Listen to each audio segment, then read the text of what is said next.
होशियार खबरदार। 3 चीजें मैं इनके बारे में बताने जा रहा हूं, पाकिस्तान के प्रधानमंत्री के बारे में। सुन लो। नंबर 1, एज एन इंडियन हमें होशियार रहना पड़ेगा, खबरदार रहना पड़ेगा। नंबर 1, इसने डूबी हुई किश्ती को किनारे पे लगा दिया। पाकिस्तान कर्जों में डूब चुके थे। नंबर 1, वहां से उनको निकाल दिया। नंबर 2, स्ट्रेटजी आपको पता है कि अफगानिस्तान में किस तरह इसने बनाई और वहां पे काबिज ये हो गया। अभी अफगानिस्तान पे अफगानी काबिज नहीं है, पाकिस्तान काबिज है। ये बात आपको समझनी पड़ेगी। नंबर 3,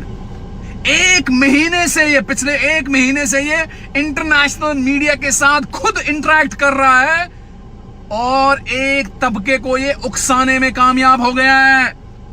आज अमेरिकन सवाल कर रहे हैं कि 20 साल पहले जो हमने जंग शुरू की वो सही था या गलत था।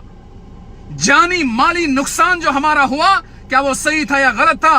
बाइडेन ने 4 प्रेस कॉन्फ्रेंस पिछले 2 हफ्ते में किए, उसको ये उकसाने में कामयाब हुआ।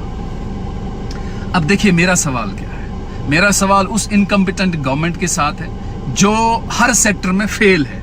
मेरे back to home as an Indian, हमारे यहां हर सेक्टर में हम फेल है। और हमें क्या कहा जाता है कि अभी मेरे बहुत सारे हिंदू भाई आएंगे, मुझे गालियां देंगे, मुझे कहेंगे तू पता नहीं क्या क्या है, वो जो बोलते रहते हैं, और फिर मेरे से लड़ेंगे। लेकिन हम क्यों लड़े? हमें अपना दिमाग इस्तेमाल करना पड़ेगा। मुझे कहा जाता है, मुझे लॉलीपॉप दिया जाता है, रिलीजियस सेंटिमेंट्स का इंजेक्शन दिया जाता है कि आप अपने यार से लड़ो जिसका नाम अभिनव है। मैं कहूंगा मैं अपने यार के लिए रात के 3 बजे जाऊंगा, अगर उसको मेरी खून की जरूरत है मैं खून दूंगा। मैं क्यों लड़ूं? और मैं लड़ूं और तुम साला तख्त पर बैठो, तुम फिर मशरूम पता नहीं फ्रांस का खाओ, तुम पानी टर्की का पी लो और मैं अपने यार के साथ लड़ूं? क्यों?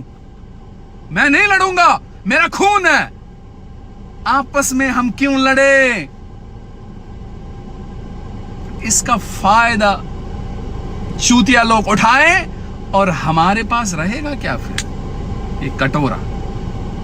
आपसे सवाल कर रहा हूं, अपना दिमाग इस्तेमाल कीजिए। आप उतने नहीं हो सकते हो, हिंदुस्तानी हो आप। जग जाओ आप।